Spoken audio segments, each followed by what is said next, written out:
Shalom. First and foremost, I'd like to give all praise, honor, and glory unto Yahweh, Bahashem, Yahweh Shai, Bahashem, Harakakadash. Double honors to the elders and apostles of Great Millstone who taught us this truth. Peace and blessings to the hopefully elect, the 144,000 men pushing the truth and wholehearted sincerity across the four winds. It's the Akai Quad with the GMS Germany camp. Back with another lesson through the spirit and power of Yahweh, Bahashem, Yahweh Shai. I had already started this lesson, but I didn't push the record button, so I was already like 10 to 15 minutes in, so no, maybe 10 minutes in, but through the Spirit, the Spirit makes you learn and do what you need to do, and you don't even notice it, Okay, so through the Spirit and power, Yahweh Bashim Yahweh Shai, Yahweh Ratazat is S in this letter 5, okay? All right, so I was saying before I started this actual lesson, that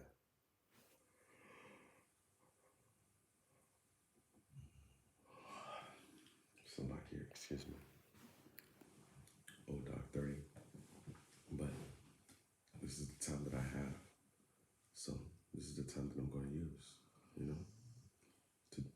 to exhort Israel to feed the lambs of Yahweh Bashem Yahweh Shai. We do this work not knowing who's going to watch our videos, but we know that we're doing it for the Lord, Yahweh Shai, and Yahweh, because we want to do those things which are pleasing in His sight. We want to strive to make our calling, our election true, and we don't have much to give the Lord other than our faith, and through faith we do the work, and through work you spread this gospel across the kingdom. You put that vibration of Yahweh Bashem Yahweh Shai back into the earth. So anyways, like I was saying, the one thing that the children of Israel, being the Negroes, Latinos, and Native Americans, must understand is we're still in captivity. We are still in captivity. We have been taken and used as a commodity for other nations. Okay? And whether you believe it or not, it's the truth. We have been separated from our heritage. We have been separated from our customs. We have been separated from our law, from history. We've had our land taken. We've had our heritage, our identity stolen. We're still in captivity. We're living under the name and the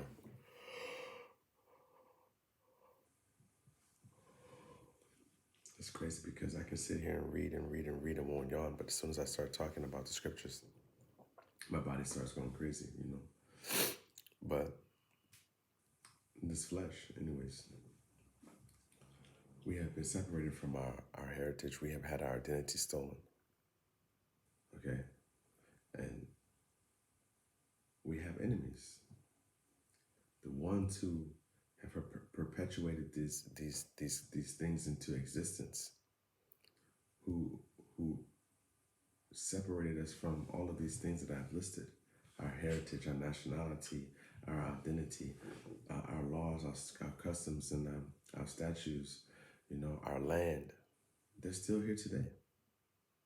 And they are not only enemies unto Israel, Yasharallah, Israel being the princess of power.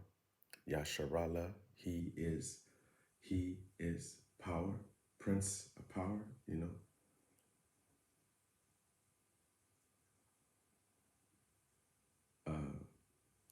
I was just thinking about that, but they all were in Confederate. So through this lesson, Yahweh Razak can shed some light on to this topic, because we should never trust our enemies. Okay, and our enemies are round about us. And we should never trust them. They have a saying in the world: you should trust a man as far as you can throw him. So first off, let me get something straight. This is the book of Esther.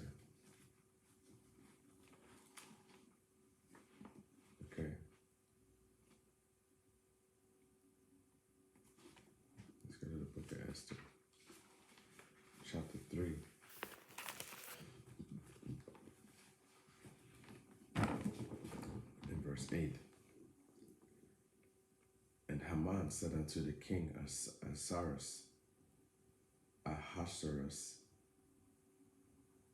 there is a certain people scattered abroad and dispersed among the people in all the provinces of the kingdom, and their laws are diverse from all the people, neither keep they the king's laws. Therefore it is not of the king's profit to suffer them. Verse 9. If it please the king, let it be written that they must be destroyed, they may be destroyed, and I will pay 10,000 talents of silver to the hands of those who have the charge of the business, and bring it into the king's treasuries. You see? So Haman, if I'm not mistaken, was an Amalekite, who actually are the people who have stolen our identity today. And you got to be careful about what you say now, because you got to be wise with your words, because Esau is as a roaring lion, destroying people's edification in his work. Okay, so he's trying to cover up his tracks, trying to keep his laws propagating for as long as they can. But they've been broken. They've been destroyed through the power of Yahweh, Bahashem, Yahushua. Through the mouthpiece of Yahweh, Bahashem, Yahushua, we have broken the lies down. The truth is there. Just look on YouTube, which they are starting to crack down so hard on now, like never before anyways. Deleting pages, deleting work. Brothers have done videos that have such great edification to the gospel, spreading the gospel into the edification to teach the sheep of Israel, and they're destroying it. Just like Haman wanted to destroy Israel here, because our laws were different than their laws. Our customs were different than their customs. We believe in the one true power of Israel, Yahweh. They believe in pagan customs and pagan deities, worshiping women, the queen of heaven, and Shaitan, Baal, and Tammuz, and Nimrod, and Zeus, and Poseidon, and Odin, and all those other gods that are nothing. They're nothing.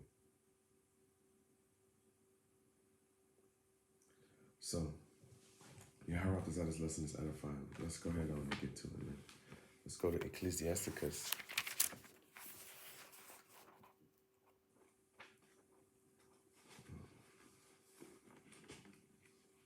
Chapter 12.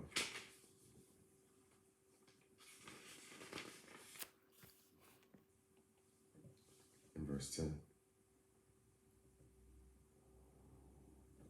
Let me start at verse 8.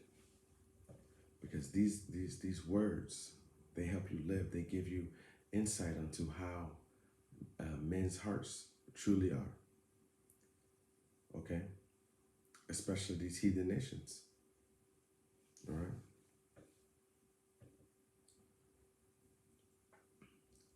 A friend cannot be, this is Ecclesiasticus chapter 12 and verse 8.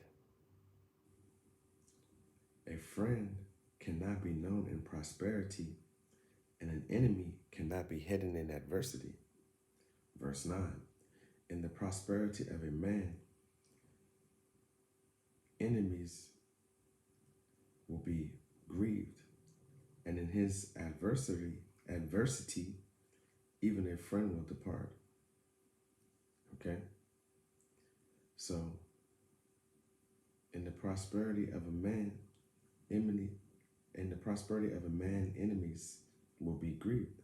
So when we are happy, and if you look back into history, Black Wall Street, as they called it, Tulsa, Oklahoma, and many more other accounts that have not been listed, where they murdered many communities of so-called black people, of Israelites. We were rejoicing, we were prospering, prospering, and building and having communities and wives and doctors and lawyers and our own things. They didn't want to be with us. They wanted us to be segregated from them. So then we went and we created our own thing, our own communities, our own cities. And what did they do? They destroyed them. They were grieved to see us prosperous. How dare these slaves think that they can live on the same level as me? I gave you freedom. I gave you the ability to walk these streets. I brought you over here. I took you out of the jungle, as they would say.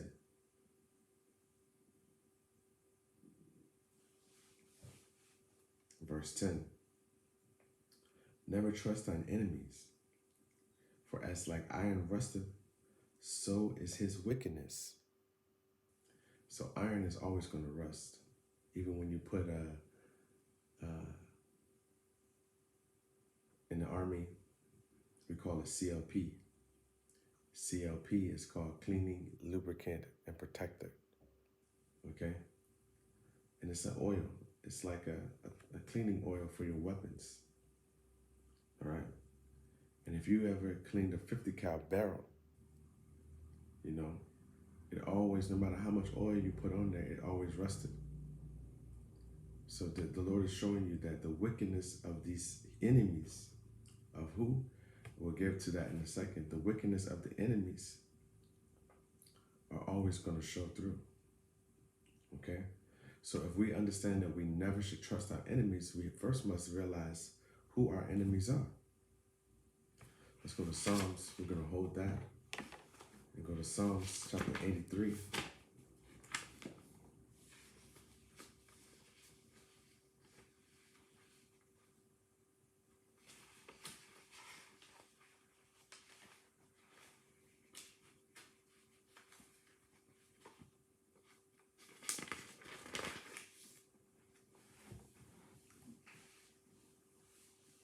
This is Psalm chapter 83 and verse 1. Keep not thou silence, O power, Yahweh, Ba'ashem Yahweh Shai.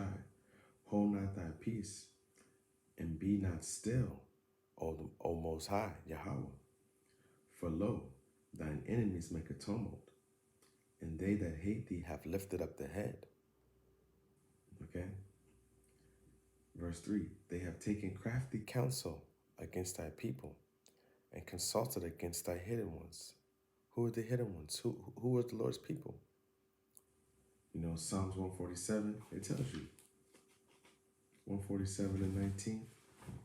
He showeth his word unto Jacob, his statutes and his judgments unto Israel. He hath not dealt so with any nation, and as for his judgments, they have not known them. Praise ye the Lord. You see? So the Lord's people are Israel. All right? You can go to Luke 1 and 68. You can go to Amos. You can go to Hosea. All through the scriptures, Deuteronomy 7 and 6, 2nd Esdras 6 and 50, 9 and 54, I think it is. You know, it tells you who the Lord's people are. Okay? They are the children of Israel. The Negroes, Latinos, and Native Americans are the Lord's chosen people. And they are hidden now. You know, they have had their heritage taken from them, so they don't know who they are. Through the Spirit, the Lord has awakened many of us, the prophets, the ones who have been tasked with the job of breaking down Esau's lies and his and exposing his wickedness.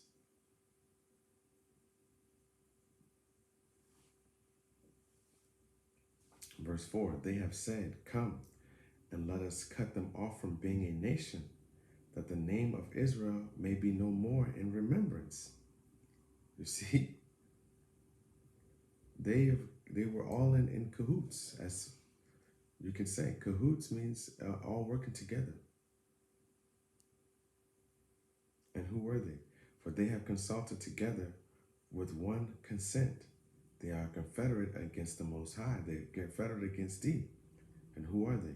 The tabernacles of Edom, the Ishmaelites of Moab, and the Hagarenes, Gabal, and Ammon, and Amalek, and the Philistines, with the inhabitants of Tyre. Assur also is joined with them. They have holpen the children of Lot. Salah, do unto them as the Midianites, as to Sisera, as to Jabin at the brook of Kizim. Okay, so anyways, I just wanted to point out who the enemies of the Most High are. All of these other nations. All of these other nations who are not the children of Israel, who are not Negroes, Latinos, and Native Americans, are the enemies of the Most High.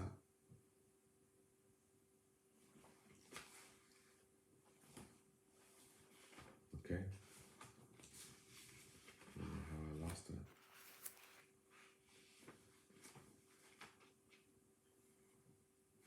Let's go back to Ecclesiasticus. Oh, here it is. Ecclesiasticus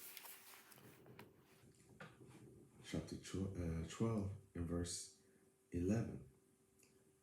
Though he humble himself and go crouching, yet take good heed and be aware of him, and thou shalt be unto him as if thou hast wiped a looking glass.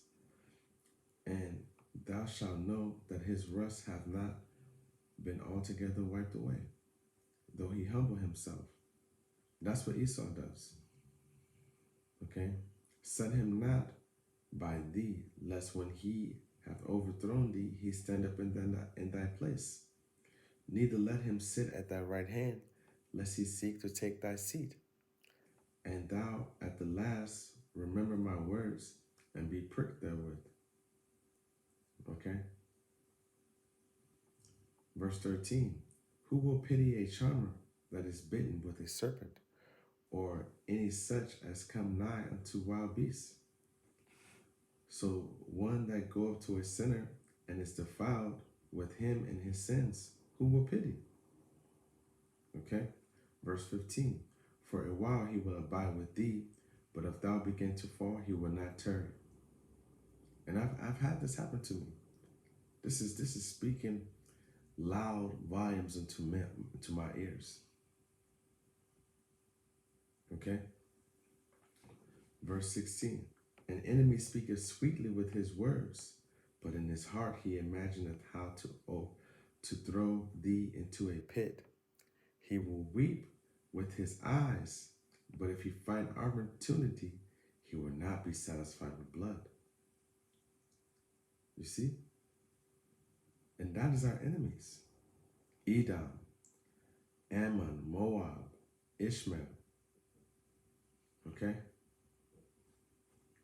If adversity come upon thee, thou shalt find him there first.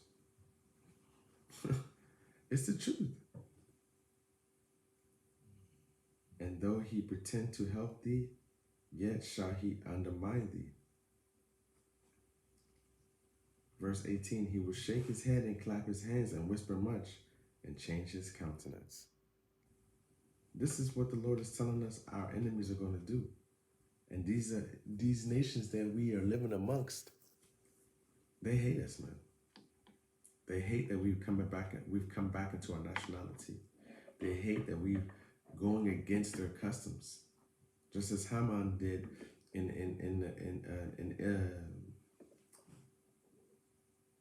the book of Esther. And it's going to happen again. We're not going to hearken unto these customs, and what's going to happen? They're going to try to destroy us. So let's go to James.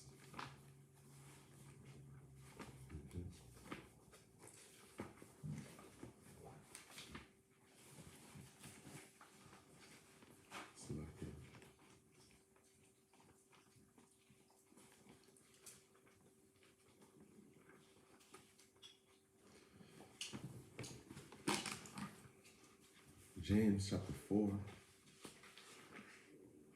and verse 4.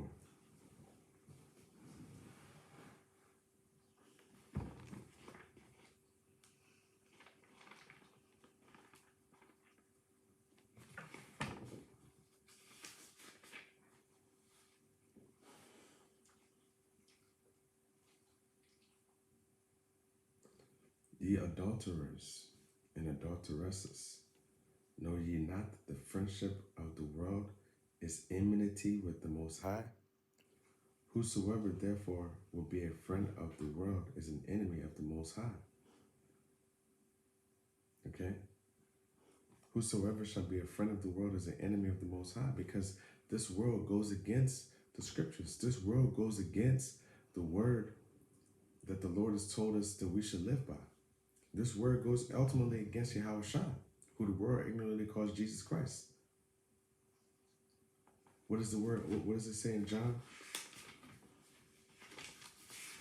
Let's put a book of John real quick.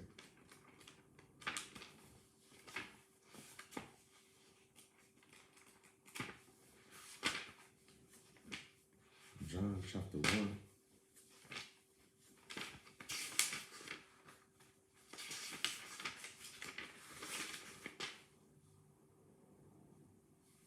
And verse 14. John chapter 1 and verse 14. And the word was made flesh and dwelt among us, and we beheld his glory, the glory as the only begotten of the Father, full of grace and truth. The word was made flesh. This is talking about Yahweh Shai. So the world goes against this word. It goes against these customs that the Lord said that we should live by. It's ultimately going against Yahweh Shai. So then you become an enemy to Yahweh while Yahweh Shai. Yahweh and Yahweh Shai. Okay? So let's go to Psalms chapter 139.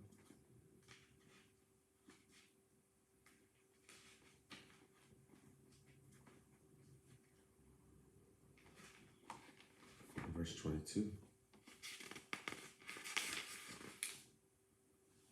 I hate them with a perfect hatred. I count them as mine enemy.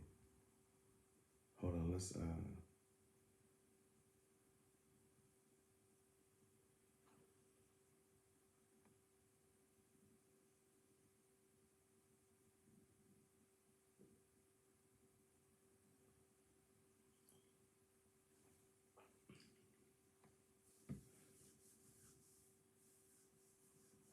start at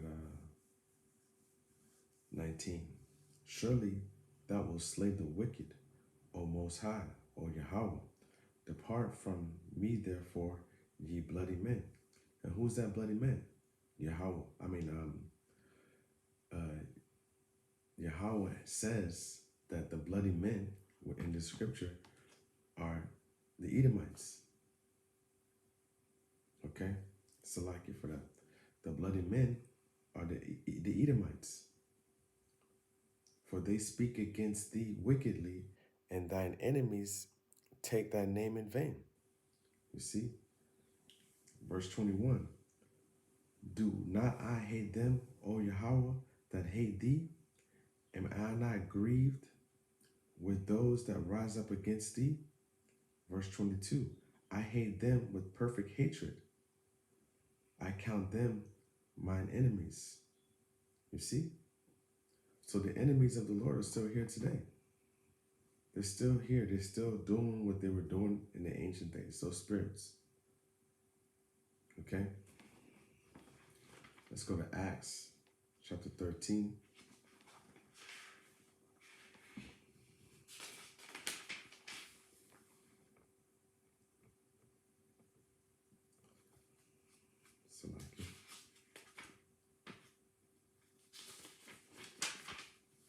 In verse 10.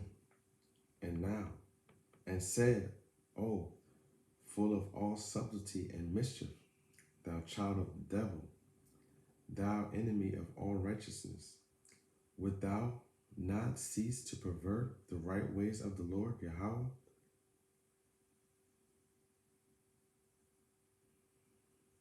You see, and And when you think about this, who has perverted the ways of the Lord? The Edomites. They perverted the scriptures. They perverted the customs and led the whole world into believing the same thing. Okay? They tell you in Christianity, it's okay to be a homosexual, but say we believe in the Most High. It's okay to be a transgender. It's okay to be a pedophile. It's okay to not use your nationality. It's okay to eat swine. It's okay to eat abominations. They perverted the truth.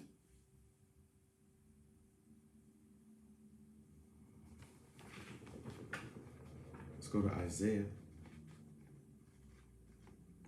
chapter 59 and verse 19.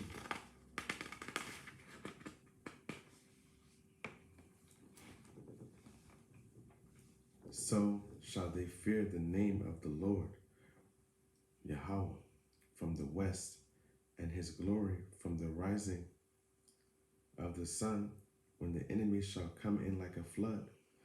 The Spirit of the Lord shall lift up a standard against him. You see? So I'm saying these things to show you that there are still enemies of the Lord, but the Lord is going to take them down. And when they think that they're going to destroy Israel even more so in these last days, the Lord is going to allow them to take away the 2/3, but he's going to lift up a standard against him with the 144,000 men, the elect. Okay? Let's go to Numbers chapter 10 and verse 9.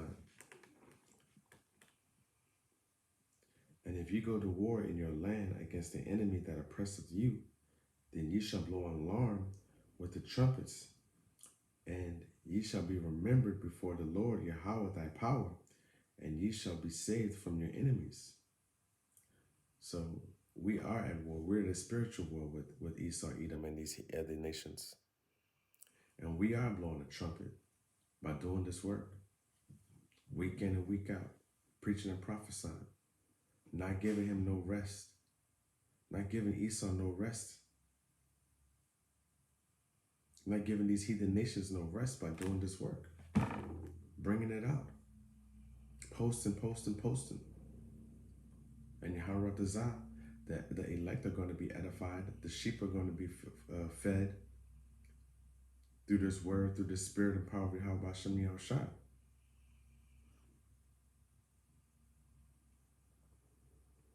So, Yahweh Ratazah was edifying. Until next time, Shalom.